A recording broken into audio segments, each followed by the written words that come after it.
यदि आपको उत्तर के रूप में नो मिलता है तो याद रखें NO का अर्थ होता है नेक्स्ट अपॉर्चुनिटी, बी पॉजिटिव रहिए आप। हेलो एवरीवन, आप सब कैसे हो? आई होप आप लोग अच्छे होंगे। तो कुछ स्टूडेंट के बहुत सारे क्वेश्चन आ रहे थे, मैसेज भी आ रहे थे, तो उनके आंसर भी हम आपको देंगे और आपको बता दें 7 मार्क्स के बारे में भी आपको हम बताएंगे। और तीसरी बात यह है कि मेरी बात एक हाई कोर्ट इलाहाबाद के एडवोकेट से हुई थी, जो कि रिट के बारे में मेरी बात हुई थी, तो उनसे मैंने डिस्कस किया था तो रिट हो पाएगी कि नहीं हो पाएगी, कि आगे का प्रोसेस क्या होगा, कि 19 की तैयारी आपको करनी होगी, कि 18 में ही आपको रिलीफ मिल जाएगा। तो क्वेश्चन नंबर 4 है हमारा, रीचेकिंग के बाद में आपको रिजल्ट कैसे मिलेगा। तो बहुत से लोगों को पता होगा और बहुत से लोगों को पता नहीं होगा। तो चलिए वीडियो को हम स्टार्ट करते हैं। तो ये 7 क्वेश्चन है जो कि डिलीट हुए थे। तो ये सेट बी का है या भी 18 का। तो ये क्वेश्चन डिलीट हुआ था, 3 नंबर का है ये। तो लिखा हुआ है दंड प्रक्रिया संहिता 1973 के अनुसार निम्नलिखित में से किस अपराध का संक्षिप्त विचारण किया जा सकता है। तो देखिए 2 ऑप्शन ये तो बिल्कुल भी थे ही नहीं उसमें, क्योंकि जो अगर बेयर एक्ट आप लोग ले गए होगे तो उसमें क्वेश्चन वो नहीं था। और बचा ये 2 वर्ष से अनधिक की अवधि के कारावास से दंडनीय अपराध है। देखिए आजीवन कारावास से दंडनीय वाला तो विचारण में किया ही नहीं जा सकता है। तो यही एक बचता है जो सी ऑप्शन है, और सी ऑप्शन हमारा बिल्कुल राइट था, लेकिन उन लोगों ने विड्रॉल कर दिया, क्योंकि ऑप्शन तो चारों ही नहीं मैच कर रहे हैं, लेकिन जो कुछ ठीक था वो सी नंबर का ही ऑप्शन ठीक था। अब नेक्स्ट क्वेश्चन देख लेते हैं। क्वेश्चन 16 है जो कि विड्रॉल किया गया था।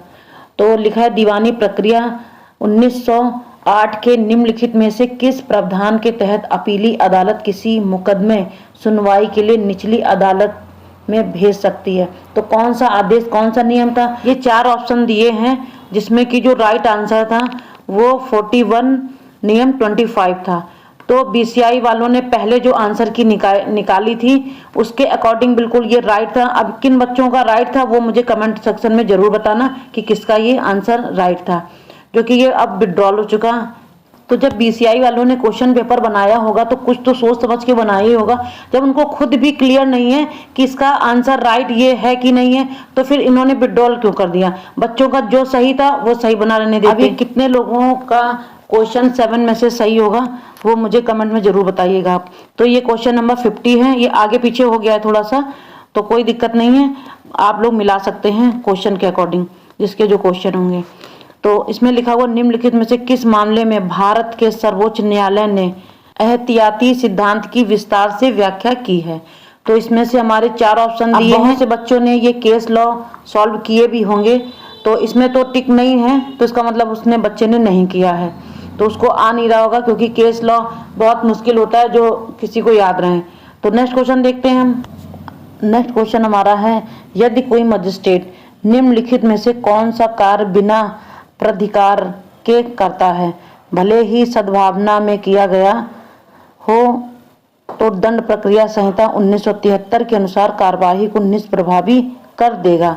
तो इसमें से कुछ बच्चों ने ए में भी लगाया है क्षमादान के लिए, लेकिन क्षमादान के लिए नहीं, वैसे सी नंबर का हमारे हिसाब से ऑप्शन इसका राइट है। CRPC की धारा 83 के तहत संपत्ति कुर्की करना, इसको विड्रॉल कर दिया गया था। तो नेक्स्ट क्वेश्चन जो कि विड्रॉल हुआ था, निम्नलिखित में से किस स्थिति में पत्नी दंड प्रक्रिया संहिता यानी कि CRPC 1973 की धारा 125 के तहत भरण पोषण की हकदार नहीं है। तो ए हमारा है, पति मानता है कि पत्नी जाड़ता में रह रही है, तो ये भी हमारा रॉन्ग है। ऑप्शन बी हमारा है, पत्नी स्वेच्छा से पति के साथ रहने से इनकार करती हो। सी ऑप्शन हमारा है, पत्नी अलग रह रही है क्योंकि पति रखेल लगता है। डी ऑप्शन है, पत्नी को जबरदस्ती घर से निकाल दिया गया हो। अगर देखिए 125 के तहत अगर पत्नी स्वेच्छा से पति से अलग रहती है तो वो भरण पोषण की हकदार नहीं है। तो ये क्वेश्चन बहुत से बच्चों का सही था, तो ये भी विड्रॉल नहीं करना चाहिए था इनको। नेक्स्ट क्वेश्चन हमारा है जो कि विड्रॉल हुआ था, निम्नलिखित में से किस स्थिति में भारतीय दंड संहिता 1860 लागू नहीं हो सकती है। ऑप्शन हमारा ए है, भारतीयों द्वारा भारत के बाहर किया गया अपराध, भारत में पंजीकृत किसी भी जहाज पर किसी व्यक्ति द्वारा किया गया अपराध। और सी नंबर हमारा है, किसी भी देश में स्थित कंप्यूटर संस्थानों को निशाना बनाकर अपराध करने वाला क्वेश्चन ही इतने अटपटे देते हैं कि कुछ समझ में नहीं आता है कि कौन सा सही है कौन सा। ये बहुत से बच्चों ने बेयर एक्ट में ढूंढा लेकिन उनको नहीं मिला।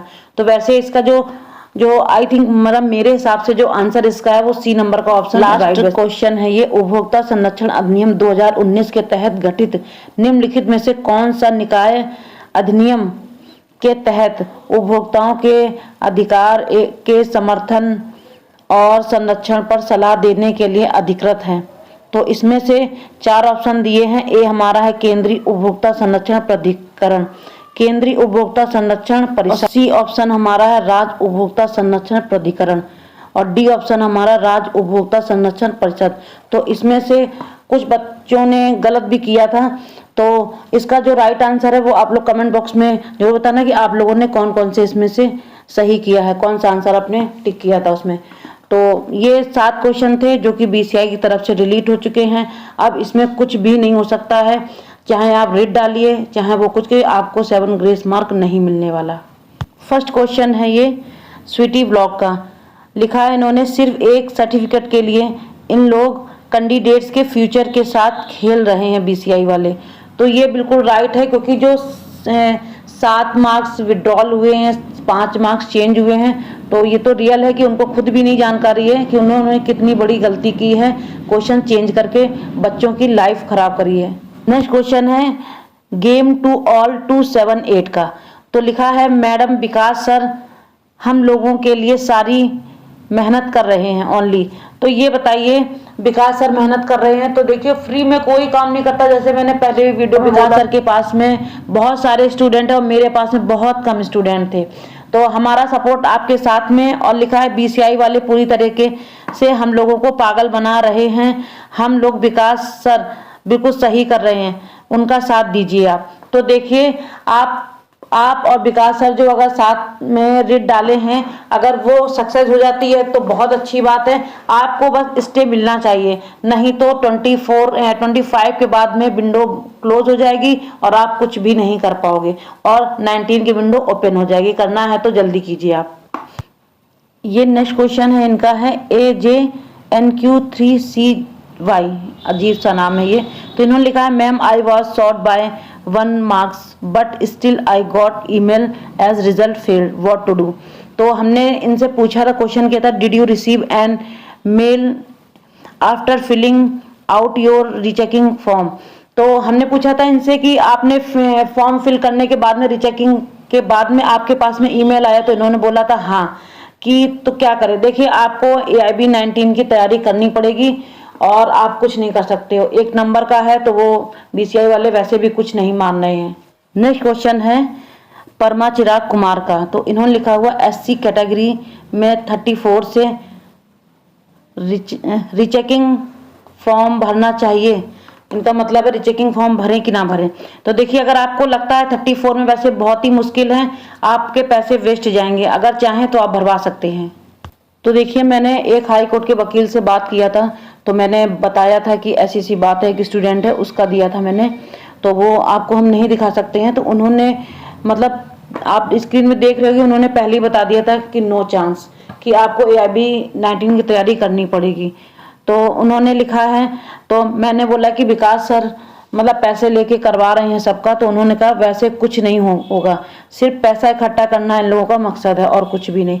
अब क्या सही है क्या गलत है ये तो मैं नहीं जानती, मैं किसी का नाम नहीं लेना चाहती हूँ, बस मेरी बात हुई थी। जिन स्टूडेंट को रीचेकिंग में फॉर्म फिल किया था जब, तो उसमें कैंडिडेट एप्लीकेशन ID मांगते हैं, तो उसमें जब आपने फॉर्म भरा होगा तो उसमें कैपिटल में सारा लिखा हुआ है, लेकिन जब हम वहां पे फिल करते हैं कैपिटल में तो वो सबमिट नहीं हो रहा था और नीचे वो रेड से आ रहा था। और जैसे ही मैंने एक स्टूडेंट का फिल किया था, इसलिए मैं बता रही हूँ आपको, तो जैसे ही मैंने स्मॉल लेटर में फिल किया, उसमें स्पेस नहीं देना था, तो वैसे ही हमारा सबमिट हो गया था और 200 रुपये का पेमेंट मैंने कर दिया था। तो इसीलिए मैंने आपको बताया था कि इस तरीके से फॉर्म भरना है। और दूसरी चीज है कि रिजल्ट कब आएगा। कुछ स्टूडेंट बता रहे हैं कि मेरा आ गया है रिजल्ट, और वैसे आई थिंक मतलब मेरे हिसाब से रीचेकिंग की विंडो जब क्लोज होगी तब उसके बाद में सबके पास में ईमेल आएगी और ईमेल के द्वारा आपको रिजल्ट मिलेगा। और जो 7 क्वेश्चन है उसके आप मुझे कमेंट में आंसर बताना कि मैंने इसका आंसर ये दिया था, तो मिलते हैं नेक्स्ट वीडियो में। थैंक्स फॉर वॉचिंग और लाइक कर देना।